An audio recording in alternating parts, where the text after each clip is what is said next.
Hi, I'm Jamie. This is Tradespotting. You probably all know that by now. And this is the Busy Ape series. We're going to do GME and AMC quickly.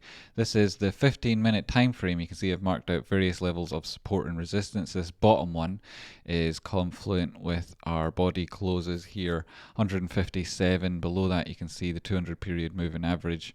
We're above both of them. On the Fibonacci that you draw in from our high, our mini high, down to this mini low, which forms these two levels of support and resistance on the extremes of these orange lines. You can see that we've come back up, recaptured 236 at this point, went above there, got as far as the 0.886. That's normal in these oscillating moves.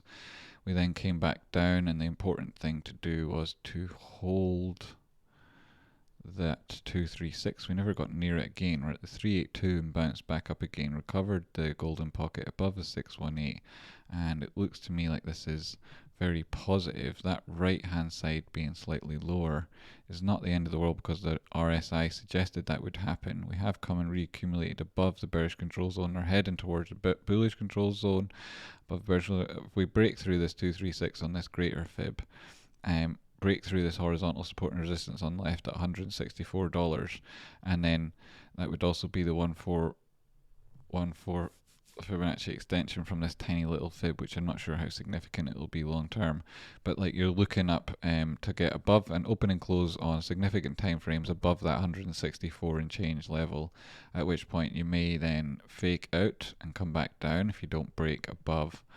160. 650, 167. You really want to see 4 hours open and closing above there, or a really big blow, big candle that like follows along with this potential channel that we're in here. You know, if you drop 1, 2, 3 touches on the top there, and you could see that there's 3 or 4 touches on the bottom here. This has evolved out of an inverted head and shoulders. Let's take the measure and move off that. It came back down, tested this area at the lower side of things. That's positive. It's the breakout zone more or less here. You've got this area behind you, behind price action, where there is like suggestions of an uptrend, you know, higher lows and higher highs until such recently, and since that what would be defined as a lower high here, because you have run a significant retrace, you've then done a higher high and come up, and here you're in a bit of flux, and then you might draw a pennant around that and say 50-50 whether it breaks up or down, but it's buying at support as opposed to resistance. That's smart if you're like doing position management, you're looking to get through this. It's coming off the back of a positive move. It came into that formation in a bullish way, so they're very positive about that, even if there is question marks over it. On the hourly time frame, that's just a continuation here. Higher high, higher high, higher low, and at this point you're just within what is the scope of reason, tracing up the bottom side of this formation. You're also there and near this hourly time frame, and it's difficult to see at that zoom level, so we'll go in a little bit here. And you can see, yes, still within the formation. You're above the 50 period moving average. This body closing above it there, body closing.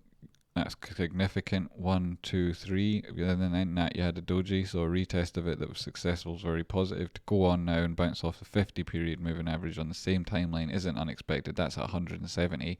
It could wick there on a 4 hour and come on a 1 hour or a 4 hour and come back to those other levels we talked about earlier, but that would be well within the scope of this formation and this channel. It wouldn't be anything dramatic with regards to horizontals on the left, because you know, opening and closing above 169 is what really gets your juices going there, and then you'd be looking for a move to 185. So that's what it looks like is happening. It really does.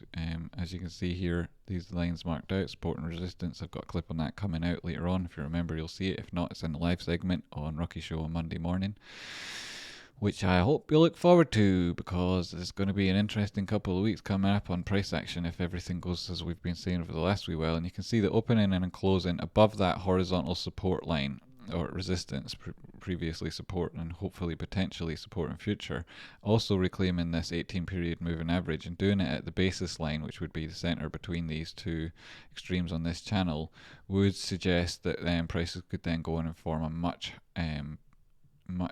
more distinguished move. This 236 and this alternate Fibonacci is at 177, and if you just extend this out a little bit, that's like completely and utterly fine. It's on the 17th of August. It could do it on a wick long before then. 1414 up there. This looks positive. GME. It's going at 172 bucks. That's what it seems like to me. So that's your GME TA, and that's quite quick, I suppose. 5 minutes. And then we'll start on now AMC. Zoom out, higher highs, higher lows. That's all very positive.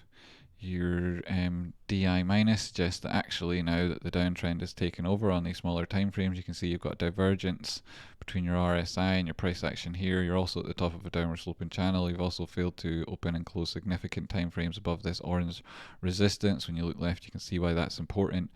This looks like it'll come back down and test this, which is a cross between the 50 and the 200, -1.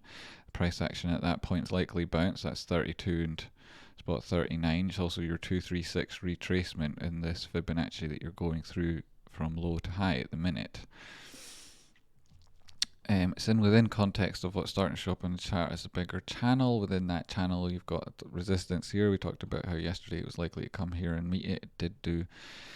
Within that, you've got other areas below where prices could be picked up at. Should they drop at $30 and change, that'd be interesting. But it still looks to me like this thing's on for putting in a lower low. At that point, you'd have filled your jets and you could really take off, because it's within this nature of this fallen wedge. That is a bullishly that pattern usually breaks bullishly, and topside the measured move from that, because it's so large, is actually quite high up. And on along the way, you want to break the 618 here in order to confirm this is a positive breakout and not a fake out. You'd also want your indicators to be flashing at the same time to say that it's still got some headroom on the move. Overall, it might not be a wedge, it might be a falling channel, in which case that low would be even more likely, and it may also be a bull flag, in which case higher lows, lower highs until such times as it breakout would be fine. And the extent of that thing, well, it's getting quite extended now. Perhaps it's about time it did something. And when I say it did something, that could mean going both ways, one and then the other, and coming back to where it was begin with. And should that be lower and then back here, we'll see what happens, because the 236 at 32.29 is an important level, and I think that $32 and change is going to be important for this, despite the fact that there might be percentage moves on it ahead of that quite big. Either way, I think it likely is seen again a number of times. So we'll see. This is also price actions doing what it's doing now, while the RSI on these lower time frames is at the center line, but this is just put in a touch of divergence at the top, so lower level of tested is expected here, and there's been very little to test other than right at the bottom of the bearish control zone. So it may well be that that's what happens at that stage. I'd be looking for that on the RSI now, and like it's when you look just up here to price action, you look along and see there's the last touch of it, there is the previous touch of it, there was the touch of it before. Within that there was not as much, so the three last touches of this part of the RSI have come at three lower lows on this formation. And would another one happen? Likely, until we see some different characteristics happening on higher time frames. Let's go back up again. Hourly, that's very obvious, that formation is forming there. 4 hour, you can see again really bullish trend. Looks much more like a bull flag up here. Price action could come up again, test its high, come down, maybe it's slightly lower, maybe it's slightly higher, and it looks like something that could break out to the upside and go very well. So that's that AMC looking good, and really it's about monitoring on the small term time frames and keeping an eye on any drops, because the sort of thing you'd want to jump into. Looks very bullish overall, and any retracement down is not all that much of a drop compared to the amount that it'll then likely go when it goes back up again, even if that doesn't reach all-time highs, which it probably is going to, and it's probably going to add on another 30 or 50 bucks just because of the way this chart's moving. And that's what I expect to see there. So that's the time, that's that, and we'll look quickly at the monthly there, because there was the suggestion in chat to check about the ascending triangle on the monthly.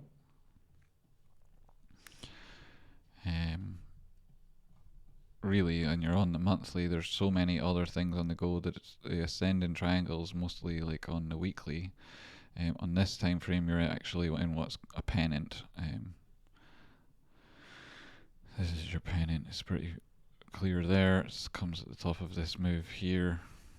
The monthly, it's got this move on it. It's, right. I hope you're sitting comfortably.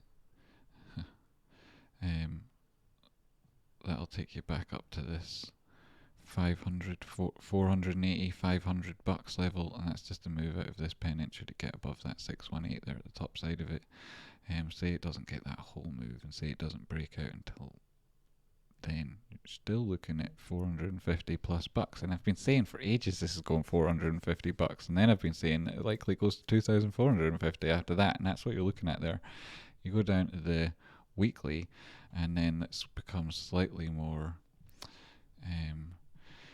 of an ascending triangle. This is what I started talking about when everyone started giving me shit about the cup and handle. I was like, well, look, mate, this is what it actually is. And now everybody's fucking talking about it, right? And now that's not the line, right? That isn't the line. The line is more like, you could say that's a descending triangle, but it cuts through too many things on the top side.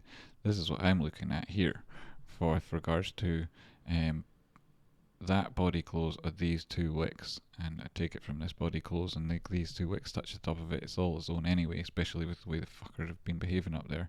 Yeah, sure, you've got this line at the bottom here, and you can say, is that what's going on? But oops, pardon me, I actually think it's more like taking these areas here, taking it across and saying this sort of thing here. Maybe even easier to draw that with the bottom side if we're actually looking at the 2 and 3 day. Squeeze this into the chart properly so it does show up. Just take these body closes properly.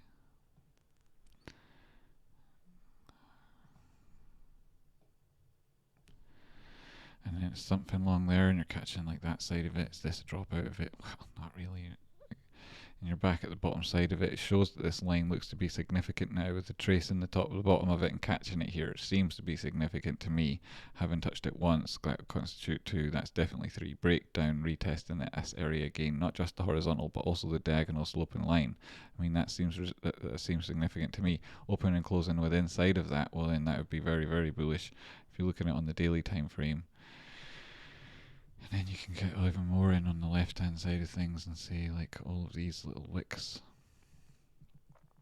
The bottom of that left hand side here, there's another touch, and there's another touch, and that's 3. It's the daily time frame. You need 3 for it to mean something. 1, 2, 3 all comes after this change. It's a different characteristic, the chart from that area there at the end of February, January. It's a completely different company. And then this is this really obvious formation here. You know, you start looking at it, you could even say there's like a kind of like there's the potential for that not even to be an ascending triangle, but to be like a upward sloping channel. Taking it with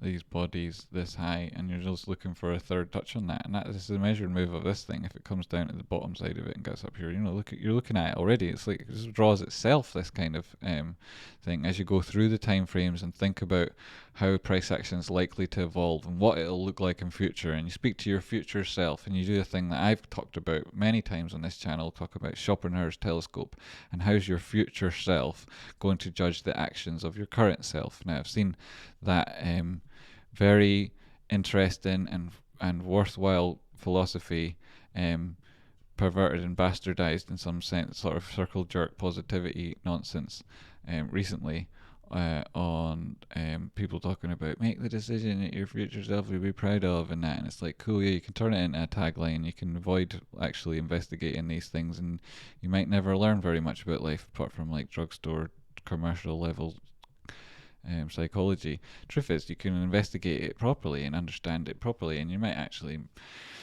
appreciate the process in doing it, right? And so what's your future self going to think about you now? Well, they'd like you to work out a path from where you are now to where you'd want to be, and you do too, because it's not having what you want that makes you happy, it's the having of plan that you can put your efforts towards, and it's the pursuit of happiness that matters. And that's why technical analysis can be fun, even if you're not taking a trade off the back of it. It's also, I find, quite a restful thing to do, and then when you're later proved right, it really makes you look good on the internet, so there's that too.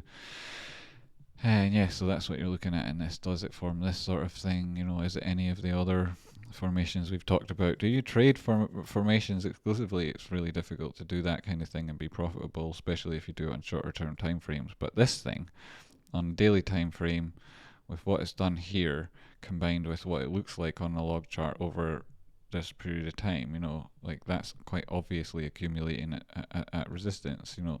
It's really obvious. This being resistance up in 200 and something bucks. Like that's ridiculous for an asset that for so very, very long was less than a tenner. It's consolidating here is very bullish. So this is my thoughts on the TA. Thank you very much for tuning into the Busy Ape section. That's 15 minutes. All right, awesome. Just the right amount of time. Thanks, everybody. Tune into a live stream sometime. I know you're busy, but you're not that fucking busy, right?